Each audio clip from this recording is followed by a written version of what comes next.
I feel like I kind of abruptly ended the video on you guys last week by picking the Browns to beat the Bills 23-20 without, too much of an explanation other than the idea that I had a bad feeling about the game for the Bills. And to sort of elaborate on that just a little bit, I just kind of looked at one of the stats I brought up was the fact that the Browns were 0-3 at home and the Bills were 3-0 on the road. And to use an actual statistics phrase on you, I feel like those things tend to regress towards the mean.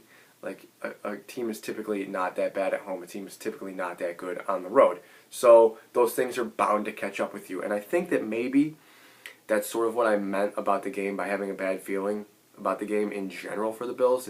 The way they've been winning is sort of bound to catch up with them if they weren't going to, put their foot on the gas pedal and just beat somebody. I don't really buy into the schedule being bad and the Bills just beating bad teams. And granted, you can look at it and point that out and be like, well, Greg, that's what they've done. I see that. They've beaten some pretty bad teams, no doubt.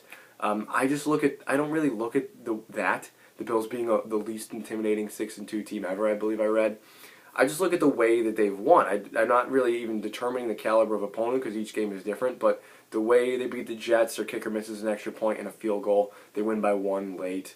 The way they beat the Bengals, they let them hang around. They score a touchdown late, and they need the tip pass interception where the Bengals are at the 30-yard line. They could have went either way. The Titans game, some bad coaching by Vrabel. Obviously, 4 missed field goals plays a large role. They win by a touchdown. The Dolphins game, they needed the goal line pick from Trey White to avoid going down 12 at home to the Dolphins. And granted, all these plays still have to be made. These games still have to be won. I'm just saying you're kind of fortunate in certain aspects to maybe get some of these breaks and win and to subsequently win these games. And it almost happened again. It almost happened again against the Browns because the Bills are trailing 12-9. They have the ball late in the fourth quarter, and Josh has a 3rd and 10, and he decides to run with it, and he runs up the middle, gets 4 yards maybe, fumbles forward. Feliciano jumps on it, 1st down Bills. Now, if Josh doesn't fumble there for whatever it is, the 10th time this year, however many times he's fumbled, not necessarily lost, but actually fumbled about 10 times, the Bills, he just slides, gets tackled, the Bills kick the field goal, and they go to 12-12. And the Browns get the ball back, and who knows how that changes the last drive, butterfly effect, whatnot. That's hearsay. But Feliciano recovers the fumble at the 1. The Bills end up scoring, taking the lead 16-12. And, the Bills' defense has been the backbone of the team, kept them in games when they've needed them to all along, and it just sort of caught up with them. They allowed 368 total yards. Levi Wallace wasn't very good in coverage. He was targeted 9 times, allowed 9 receptions for 100 yards. So he was a bit of a liability on Sunday. I thought he's been really good in certain spots this season. Sunday wasn't a great game for him. I didn't even, honestly, regardless of the sack for a safety and a couple nice pressures by Tremaine Edmonds, I thought he wasn't really that strong in the run game defensively. The Bills allowed 147 rushing yards to the Browns. I thought he over-pursued on some plays, allowing Chubb to gain extra yardage. I watched Chubb carry the Bills' tacklers at times. And I know that last week, somebody commented about this. I mentioned that maybe you get beat on the ground on purpose. And, I kind of stand by that, but I don't want to be like, oh, we'll just let them get first downs. You don't want them to get 24 first downs and 150 rushing yards, and move the ball on you left and right. I kind of stand by it from the standpoint that the Bills would probably rather on that last drive the Browns hand the ball off to Nick Chubb than throw at Levi Wallace. That's my point. And I know that time obviously plays a factor in that and whatnot, but that's the clock runs when you're running the football. You're probably not gaining that many yards, 4 to 6 on average. Meanwhile, Levi Wallace is getting hit for 10, 12 yards every time they target him. So that's just my point. Just look at it like the math. Think about it like that. I'm not saying they're purposely hemorrhaging yards in the run game. I'm really not. Granted that it's been a problem lately. They've allowed 147, 127, 218, 109, 102. The last team to not rush for 100 yards on the Bills is the Patriots in Week 4. So, it's, I'm sure it's a topic of conversation within the locker room. The topic of conversation that I really want to have with you is about Josh Allen. And a lot of people want to point at Brian Daboll. We'll talk about that. We can talk about that too. And because a lot of people, it's like this pointing of fingers. Because the way the Bills handled that last drive, I know a lot of people are upset with. They wasted about 25 seconds by huddling and rushing to the line and whatnot. And I feel like it looked more unorganized than it actually was. And I know that a lot of people are showing the Beasley play off to the left. Obviously, I don't know if you've seen Josh Allen kind of taps his hip before the snap, his right hip, and that's, I'm assuming John Brown said it was a signal to him on a go route. So I don't know why Josh necessarily threw that sort of back shoulder on him. Like I said, it was organized. Josh got up there, maybe wasted a little too much time. They should have just taken the timeout. I'll give you that. They should have taken the timeout. It looked bad by them wasting 25 seconds because even if they get that first down now, they're really hindering themselves because they can't. Well, if it's inbounds, they would have to use their final timeout and everything. But yeah, I mean, it was just it was a little bit. Here I go. It was a little bit unorganized, but actually they knew what they were doing. I just don't know if it was the right play. So Josh taps his hip, throws it to John Brown incomplete. That's why he doesn't go left to Beasley. He sees the blitz coming off the left side, so he's getting all these reads in, but time is ticking here. Time is wasting away. And a lot of people like to make the point that I've read a lot lately is they really were trusting their kicker more than their quarterback at that point. Their kicker who had already missed a 34-yard field goal. There you go. There's another instance of bad luck that's sort of catching up to you. Hauschka missing 2 field goals. That's kind of bad luck. The Bills have won games that way. Now they're losing games this way.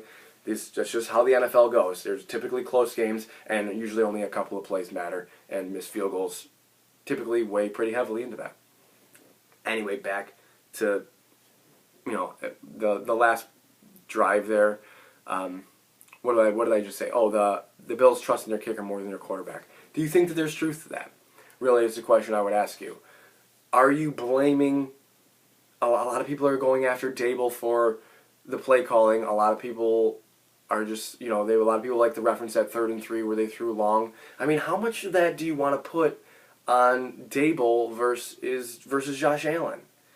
Maybe the play is 4 verticals on 3rd and 3 because they want to get everybody down the field because they know Josh is good at running the football. Maybe on that last play, the last play before they kicked the 53-yard field goal that missed, maybe Josh should see that blitzer off the left side and not just hot read to Brown. Beat that blitzer. You're good with your legs. So snap it, maybe fake left, try to get that guy up in the air. Granted, you don't want to take a sack. You can't take a sack because it's 3rd down. Maybe this is all running through his head. I'm really not sure. If you take a sack, you bump yourself out of field goal range, you got a long 4th down. I get it. But I trust Josh to beat that guy one-on-one, to be honest with you, with his legs. He can get that guy up in the air with a little pump fake or maybe get around him. Maybe not. But I'm willing to take that, honestly. I know that I've seen him do it. I've seen him beat that guy. But people are on Daboll still about the 41 pass attempts, the 13 rush attempts for the running backs. I think Pat DeMarco led the team in touches in the first quarter with 2. So you can throw that on the desk of the offensive coordinator, but really it's the one thing you just don't know. Is we don't know as viewers. What is the play call? How is it supposed to be executed? How is he going through his reads? They called a lot of pass plays. I get that. They threw a lot towards the end of the half that set up the missed field goal. They threw a lot on the final 2 drives, and that was why the ratio of pass plays to run plays got so high. I mean, 41-13 is a little much for my liking. I love passing the football. I don't want to say maybe 35-20. The Browns were 30th against the run. Devin Singletary was running for 5 yards a carry. He only had 8 carries. So I would have liked to see him get the ball a little bit more, obviously. I think, anyone can agree with that. But I don't blame them for throwing the ball. Maybe you're going to look at me and be like, you're giving them way too much credit. You want to learn about your quarterback. You want to learn about Josh Allen. This is supposed to be the future of your team. So you want to learn and see if this guy is capable of throwing passes, completing passes, moving the ball, gaining yards. That's what McDermott said at the end of his press conference this week, was as long as we're moving the ball and scoring points, I'm not frustrated. So clearly he is frustrated because they're moving the ball a little bit, but they're not finishing with points. 14 points just flat out is not going to get it done. And whether he personally needs to have that conversation with Dable or if they're just protecting Josh Allen. And I think that the fans are kind of protecting Josh Allen. Like, a lot of people were on the fence about him when he was drafted. But now we protect him like as he's our own son. Like he's, Buffalo's favorite son, Josh Allen. And I get that to a point. But it doesn't mean that he is immune to criticism. And that everything has to go on the coaching staff and whatnot. Because I don't care that it's only his second year. Now, granted, guys can come along a little bit slower. But when you see, like, the Patrick Mahomes and the Deshaun Watsons of the league and the Lamar Jacksons, etc., the list goes on and on. These guys are in their second and third years just blowing up the league. You want that, don't you? You want your player to be dynamic. He doesn't need to be in the MVP candidate race, like some of these guys are. But you would like to see him, putting the team on his back, winning games for you. And he did kind of do that to a point, to be honest with you. He got them the lead late against the Browns. He got them to field goal range late. Just do that for the other 50 minutes of the game. Why does it have to come down to that? Just be dominant for the whole game. That's my thing with him. And I want to put a little bit on Dable just for the ratio, but the ratio of runs to passes. But, like I said, I don't really know what the play calls are. I don't know the plays. I don't know what Josh is supposed to do with the football on a given pass play, and if it's his fault or that it's incomplete. I mean, I know that he's 0 of 16 on deep throws for the season. 0 of 16. So Dable's dialing these up, just that Josh just isn't hitting them. 8 of 16 might be good. 50% of those, that might be good. I'm really not sure what it is across the league. But 30-plus yards air yards, 0 of 16. What's going on? I think, and I haven't even talked about the Dolphins yet, and I'm going to get there.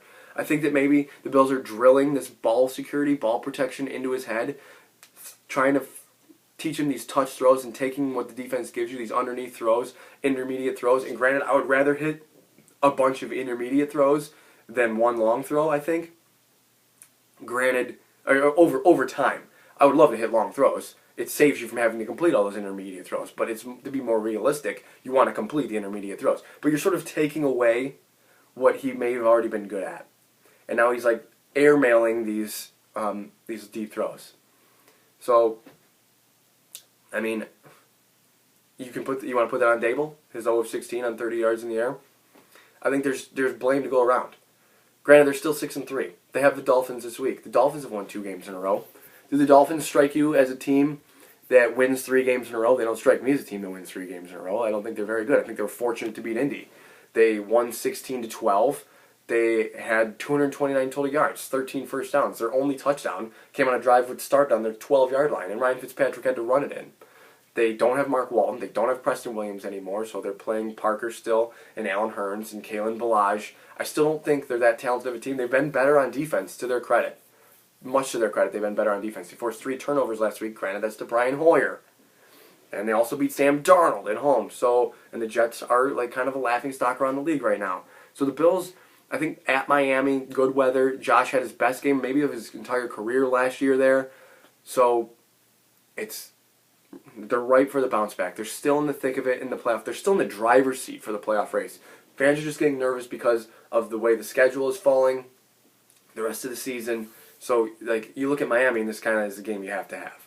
Because you're obviously planning on Miami, Denver, and the Jets to get you to 9, and then you need one of Baltimore, Pittsburgh. Pittsburgh you might have to have because you're probably going to be in a race with them. And New England and Dallas. And you got to get one of those to get to 10 wins. But right the ship this week. You got Miami. Granted, they've won 2 in a row. I don't really care. I still think you should beat the Dolphins. I think you're a better team than the Dolphins. And I think they'll show it on Sunday. I think the Bills are going to beat the Dolphins, I don't know, let's pick something weird because they keep doing weird things with field goals and stuff. 25-17. 25-17 Bills over Dolphins. Guys, hit me up on Twitter. My Twitter and YouTube username are the same thing. And let's talk Josh Allen, let's talk Bills, let's talk whatever you want to talk, all right? Enjoy your weekend, guys. Above all else, as always, go Bills.